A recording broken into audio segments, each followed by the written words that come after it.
Hi everyone, I'm Nikhil with Shelf-Esteem, a booktube channel by a film, television, and gaming composer specializing in book adaptations. And this is my review of Ken Follett's Fall of Giants, the first book in his Century trilogy.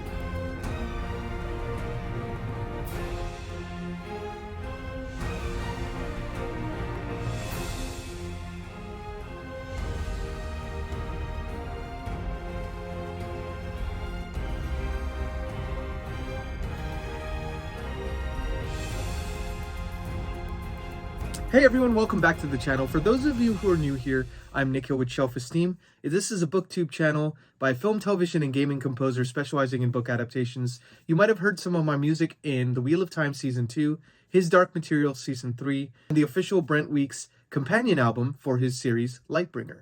Now, I wanted to take this moment and talk about a book I'm very passionate about. I literally just finished this last night, and it's very rare for a book to have this kind of an effect on me. I mean, it was to the point where this week I was talking about it at networking events. I was discussing it in line at the grocery store. I literally talked about, people's ears off about this book. And for me, I am very new to the historical fiction genre. So I've just been kind of starting to peruse into that. I read Shogun back in March and I absolutely loved it. And for a lot of people, Shogun is kind of setting the bar very high for a start in historical fiction. So how can it really compare? How can anything compare to that? Well, I'm here to tell you that Ken Follett's Fall of Giants, the first book in a Century trilogy, is in the same tier as Shogun. I know that's a pretty bold take, but I stand by my words, and I think after you read this book, you might feel similarly. So I want to highlight this book for a few reasons. First of all, I don't want my channel to just be top 10 lists and tier lists and book hauls, but I also want to highlight books that I'm extra passionate about, books that I feel like everyone should read. Some that are, of course, books that are more popular that a lot of people have read, and also books that I feel like are underrated, books that deserve more attention than they're getting.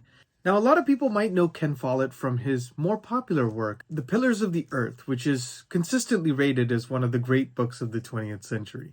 So why did I pick up the Century trilogy?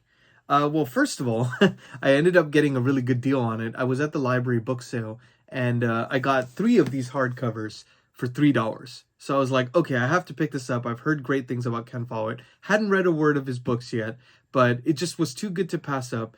And then you know how one does sometimes. One peruses a book and just reads the first chapter and goes, let's just see what this is about. And then maybe I'll put it down and I'll read it, pick it up again later. About 12 days went by and I finished the whole 1,000-page book. So, it's one of those TBR Buster type books. But really, what is it about? Basically, the long and short of the Century trilogy is it follows 5 families across multiple generations and 100 years of world history. So it starts in the year 1900 and then it ends in the year 2000 with the last book in the trilogy. So the first book covers the years 1900 to, I think, 1924. The second book covers 1929, like the Great Depression era, until about 1949, I think, somewhere thereabouts. So it covers World War II. And the third book covers the Cold War to the year 2000. And so fascinating kind of idea of this, like following these families as they're swept up in world events. And so you see cameos of, real people and what those real people would have done. For example, and this is non-spoiler, of course, I would never want to spoil the majesty of this book for you guys. But there is a cameo of Winston Churchill, and he visits this country home.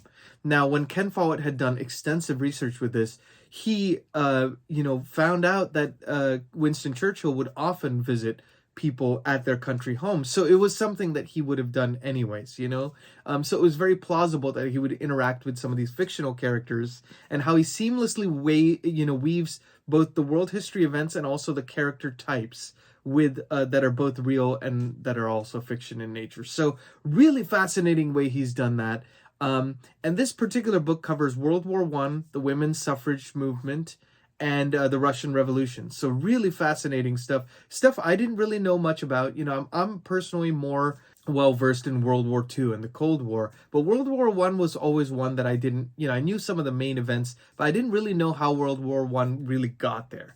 I knew about Franz Ferdinand, I knew about the sinking of the Lusitania, but I didn't know what the countries were thinking about the political intrigue of like how they actually got into this war, and how not necessarily one country was to blame, but it was this like warmongering mentality between all these different countries that really furthered the cause towards the Great War. So really fascinating stuff. I learned so much history through this book. But now without further ado, let me read this flap for you so you can get an idea of what the characters are like and kind of a little bit more about what it's about.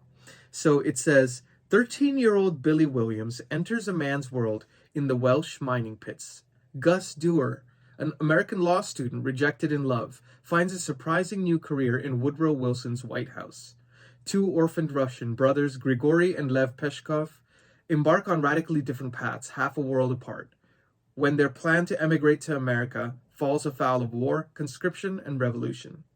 Billy's sister, Ethel, a housekeeper for the aristocratic Fitzherbert, takes a fateful step above her station, while Lady Maud Fitzherbert herself crosses deep into forbidden territory when she falls in love with Walter von Ulrich, a spy at the German embassy in London. These characters and many others find their lives inextricably entangled as, in a saga of unfolding drama and intrigue complexity, Fall of Giants moves seamlessly from Washington to St. Petersburg, from the dirt and danger of a coal mine to the glittering chandeliers of a palace, from the corridors of power to the bedrooms of the mighty. As always with Ken Follett, the historical background is brilliantly researched and rendered, the action is fast-moving, and the characters are rich in nuance and emotion. It is destined to be a new classic. Honestly, it really lives up to that backflap description. I would say that it probably even exceeds it. You know how a lot of books that are 1,000 pages plus, first of all, they're kind of hard to get through. They take a long time. Oftentimes they drag a little bit in the middle, right? Sometimes there's a big setup for the third act. It feels like it's slow moving. You know, Ken Follett wrote a lot of thrillers in addition to historical novels, and it shows because his ability to plot and pace this thing is perfection.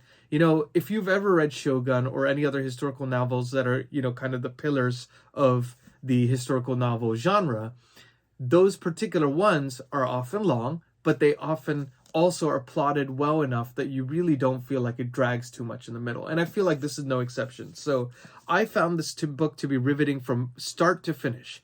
And it was interesting because the very end, the last 100 pages or so, is post-World War I. So you kind of have this like characters reflecting the ones that make it out, you know, and, you know, how they're forever changed by this war. And at its heart, it is not only a historical drama, but it's also a romance.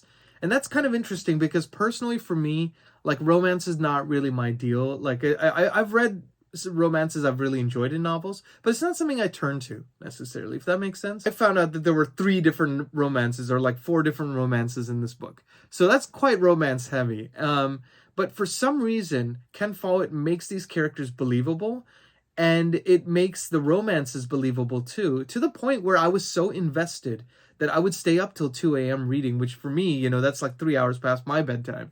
But I'd stay up till 2 a.m. reading because I had to know if these characters would get together or if they would be torn apart by the war, if the relationship would make it. And I just found myself just really wholly invested in their relationship against the backdrop of this World War I. I really found it interesting also to kind of read about the women's suffrage movement and the kind of the beginnings of how the mentality across the world started to change towards women's right to vote, about women playing a hand in politics and things like that. Really fascinating stuff. Again, this is all history related, so there's no spoiler here in that sense. But it's just really a worthy read because of that. I found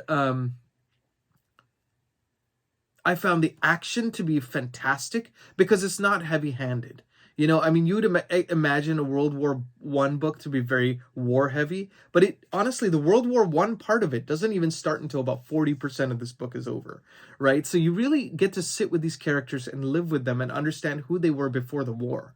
So when the war finally hits, you realize that it is about the war, but it's really about them all. You know, it's about their lives and how that's impacted by the war and how, you know, people's greed or people's desire to be in the right at all costs sweeps innocent people into conflict. You know, it also kind of was very interesting for me to see how the British or the Germans really felt about each other. Because, you know, you imagine like, okay, these people are fighting to kill each other, but do they hate each other intrinsically? Maybe there's propaganda machine kind of driving that hate, but is there really an intrinsic hate on both sides? The common people, the people who are on the front lines, that are in the trenches, you know, both literally and figuratively, that are fighting this war, do they hate each other?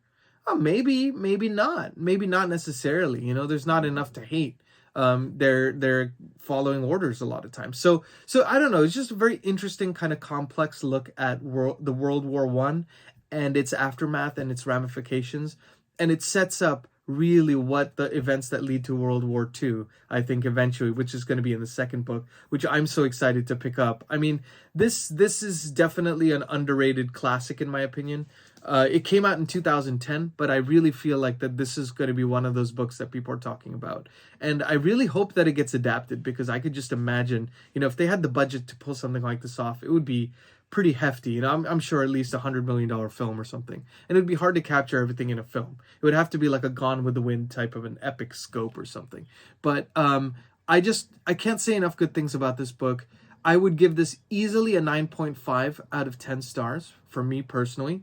Now, the only thing I would say as a caveat is that there were certain relationships between people where, you know, this takes place all across the world, right? It takes place in the US all the way through Siberia, right? And everything in between.